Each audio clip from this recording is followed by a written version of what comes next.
नमस्ते दोस्तों। तो स्वागत है आपका आपके अपने channel spiritual and motivational astrology पे। मैं हूं आपके एस्ट्रो फ्रेंड मोदिता राज। तो हम लोग अपनी राहु केतु की ट्रांजिट की सीरीज को आगे बढ़ाते हैं। हम लोग जेमिनी असेंडेंट तक डिस्कस कर चुके हैं। आज हम लोग बात करेंगे कि राहु केतु का जो ट्रांजिट होने जा रहा है 30 अक्टूबर को, तो उसका जो इफेक्ट है वो कैंसर असेंडेंट्स पे किस तरीके से पड़ेगा। आगे आने वाले 18 महीने जो हैं वो कैंसर असेंडेंट वालों के लिए किस तरीके के हो सकते हैं, क्या क्या पॉसिबिलिटीज जो है वो, या क्या क्या अपॉर्चुनिटीज जो है वो उनको मिल सकती हैं, या क्या क्या प्रॉब्लम्स हैं जो उनको फेस करनी पड़ सकती हैं। तो चलिए बिना विलंब हम लोग शुरू करते हैं। सबसे पहली चीज क्या है कि ये कैंसर असेंडेंट्स के 3 और 9 एक्सेस में बन रहा है। केतु जो है वो इनके 3rd हाउस में ट्रांजिट करने जा रहे हैं, जबकि राहु जो है वो इनके 9th हाउस में ट्रांजिट करने जा रहे हैं। अब देखिए 9th हाउस क्या है। 9th हाउस जो है वो आपके हायर एजुकेशन का है, या आप ये भी कह सकते हो कि ग्रेजुएशन के बाद की जो पढ़ाई होती है, MA, M.Ed, M.Phil, MSc, PhD, इस तरीके की जो पढ़ाई होती है उसको हम 9th हाउस से देखते हैं। और 9th हाउस में कौन सी राशि आ रही है? 9th हाउस में राशि आ रही है पाइसिस। तो पाइसिस क्या है? Foreign element. तो ये हो सकता है कि आप जो है पढ़ाई हायर एजुकेशन के लिए अब्रॉड जा सकते हैं, फॉरेन जा सकते हैं। अगर आप किसी बाहर के कॉलेज में एडमिशन देख रहे थे तो ये टाइम जो है वो बहुत आपके लिए खास होने जा रहा है, क्योंकि ये टाइम पे आपको वो अपॉर्चुनिटी मिलने के चांसेस अच्छे हैं, अगर बाकी कंडीशंस जो है आपके कुंडली में अच्छी रही तो।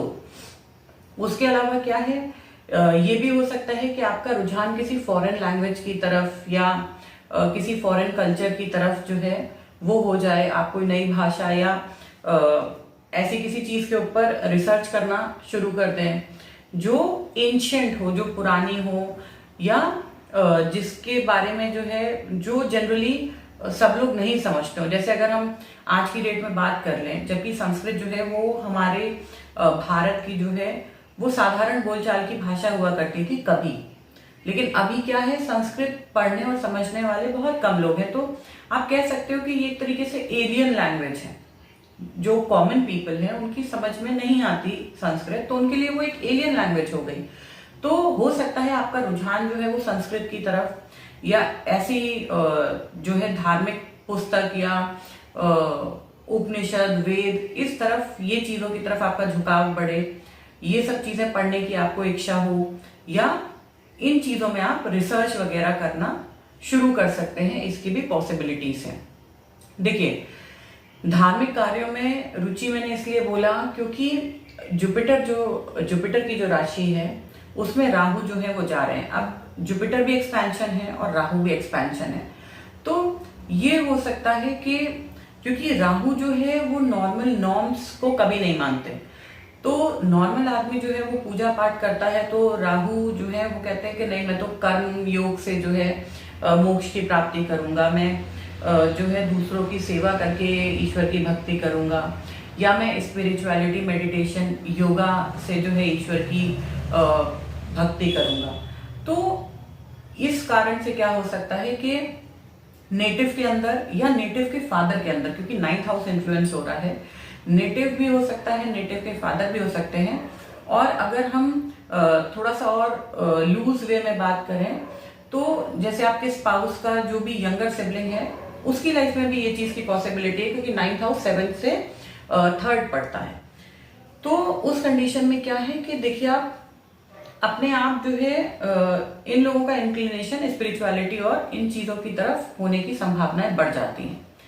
अब आप देखिए ये टाइम पे क्या होगा कि horror movies, horror stories, sci-fi movies, या एलियन वाली मूवीज, या आप कह सकते हैं कि टाइम मशीन, डिटेक्टिव वाली, इस तरीके की मूवीज जो है वो इन लोगों को अचानक से पसंद आने लग सकती हैं, या इस तरीके की नॉवेल्स जो है वो ये लोग पढ़ना शुरू कर सकते हैं। इस तरीके की जो हॉबी है वो इन लोगों के अंदर डेवलप होती हुई देखी जाएगी इन 18 महीनों के अंदर, कि इन चीजों के प्रति इनका थोड़ा सा इंटरेस्ट डेवलप होगा, मूवीज वगैरह में इनका थोड़ा सा टेस्ट जो है वो इस तरफ जाने की संभावनाएं हैं। उसके अलावा आप देखिए कि क्योंकि थर्ड हाउस में केतु जा रहे हैं तो यंगर सिबलिंग्स के साथ या अपने पड़ोसियों के साथ वाद विवाद में ये 18 महीने नहीं पढ़ना जो है वो ज्यादा बेटर रहेगा आपके लिए, क्योंकि ये 18 महीनों में क्या है कि संभावनाएं बनती हैं कि आपका जो है उनके साथ रिलेशनशिप जो है वो खराब हो सकता है, थोड़ी कड़वाहट आ सकती है, भले ही वो पड़ोसी हो या आपके यंगर सिबलिंग हो। तो ये टाइम पे थोड़ा सा उनके साथ वाद विवाद जो है उससे बचें। अब देखिए ननिहाल जो है, ननिहाल में किसी भी ऐसी पॉसिबिलिटी बनती है, देखिए छठा घर जो है वो हम लोग ननिहाल के लिए देखते हैं और प्लैनेट कौन सा देखते हैं, केतु। केतु जो है वो नाना को रिप्रेजेंट करता है, ननिहाल की फैमिली को बताता है।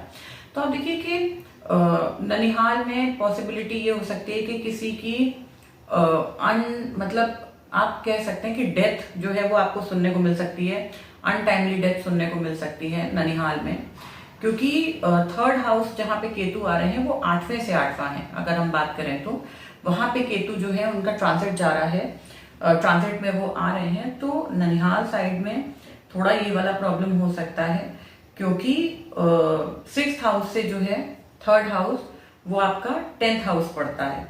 तो आपके ननिहाल साइड का जो कर्म बनता है, या तो ये भी एक पॉसिबिलिटी है, देखिए ये मैंने बोला ये बहुत एक्सट्रीम कंडीशन में एप्लीकेबल होगा कि किसी की डेथ, अनटाइमली डेथ या अननेचुरल डेथ, इसके लिए बाकी और प्लैनेट्स को भी आपको कंसिडर करना पड़ेगा।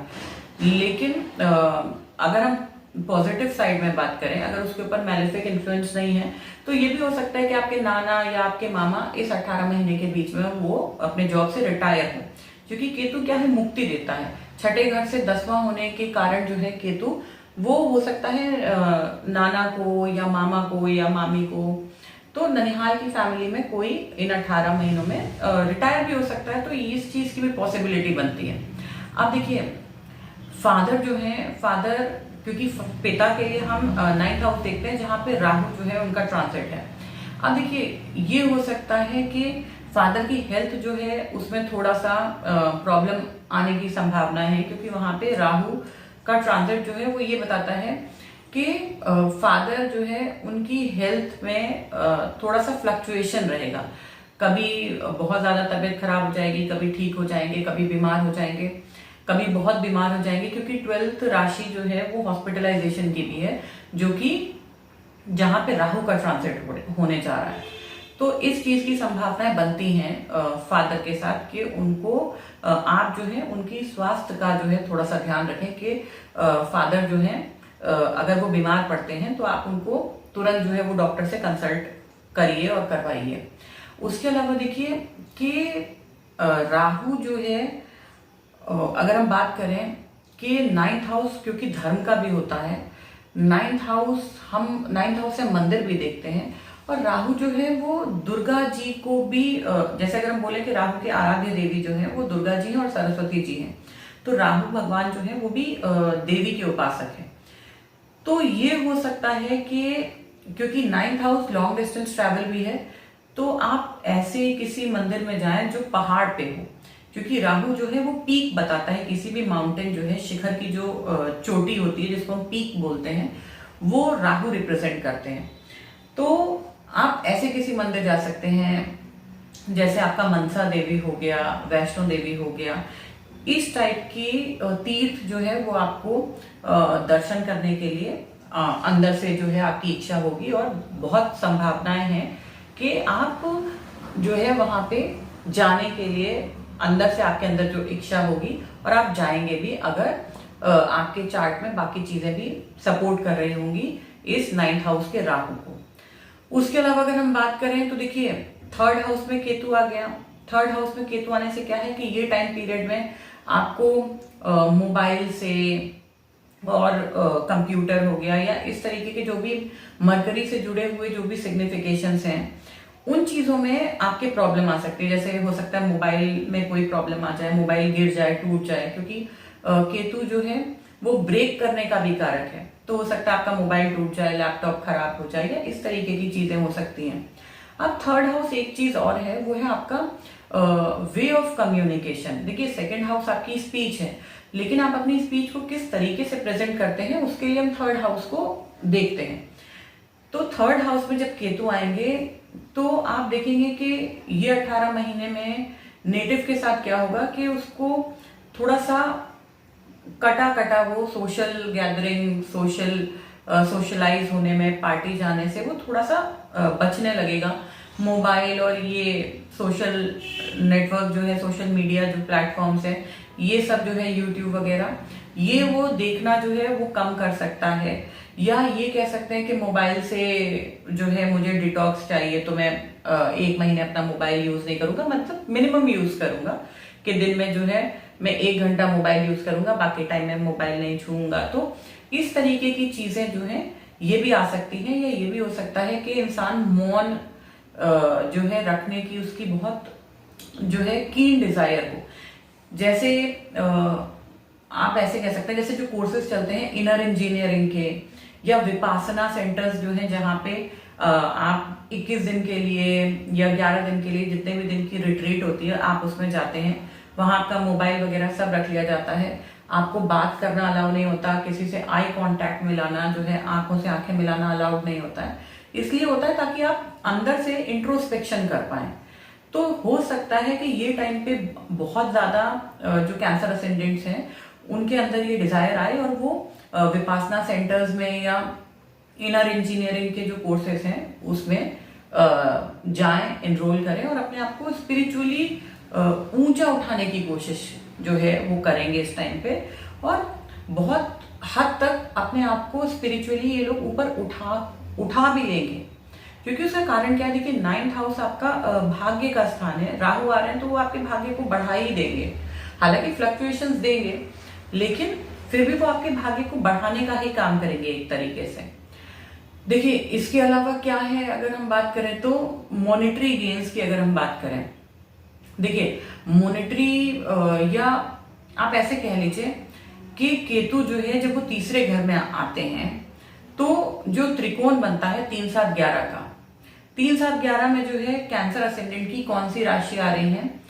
2, 6 और 10, माने तीनों जो है जो अर्थ त्रिकोण की राशियां हैं, जो पैसे और मनी को गवर्न करती हैं, वो राशियां जो हैं वो 3, 7 और 11 में आ रही हैं। उस कंडीशन में क्या है कि जब केतु थर्ड हाउस में है, अगर 7th में होते तब भी ये चीज एप्लीकेबल होती। ये टाइम पे जो आपके गेन्स हैं उसमें थोड़ी सी कमी आने की संभावनाएं बनती हैं, या आपका पैसा जो है वो मार्केट में कहीं आप किसी को दे बिजनेस में, या अपने किसी नोन को, फ्रेंड सर्कल में, रिलेटिव को किसी को दे और वो पैसा वहां स्टक हो जाए। मतलब कि वो पैसा जो है आपका 18 महीनों में बहुत पॉसिबिलिटीज हैं कि ये टाइम पे अगर आप अपना पैसा किसी को दे रहे हैं तो बहुत सोच समझ के जो है वो दीजिए, क्योंकि पैसा फंसने की संभावनाएं बहुत ज्यादा है इन 18 महीनों में। क्योंकि केतु के त्रिकोण में जो है वो आपका 11वां घर आ रहा है, और आपके जो 11वां घर है वो गेन्स का है। उसके अलावा क्या है कि केतु का जो ट्रांजिट का जो त्रिकोण बन रहा है वो भी अर्थ त्रिकोण में बन रहा है। तो ये पॉसिबिलिटीज जो है इस वजह से बन जाती हैं कि आप देखिए, अगर आपको पहले से पता होगा तो आप वो चीजें करने से पहले जो है वो आप सोचेंगे कि भाई मैं पैसा दूं या ना दूं। लेकिन अगर आपको नहीं पता है तो आप दे देंगे। तो एस्ट्रोलॉजी जो है वो इस तरीके से हेल्प करती है कि वो आपको एक, आप कह सकते हैं, गाइडिंग टूल की तरह काम करती है कि ये टाइम पीरियड में आपको ये करना चाहिए, ये नहीं करना चाहिए। तो आई होप मेरा ये वीडियो आप लोगों को अच्छा लगा होगा। हम लोग अगली वीडियो के साथ कल मिलेंगे, जिसमें हम लोग बात करेंगे लियो असेंडेंट्स की। और इसी तरीके से आप लोग जो है मेरी वीडियोस को लाइक करें, जो भी आपके सुझाव हैं वो मुझे कमेंट बॉक्स में जरूर बताएं, और मेरे चैनल को जरूर से सब्सक्राइब कीजिए। तो हम लोग कल मिलते हैं अगले वीडियो के साथ। तब तक के लिए धन्यवाद।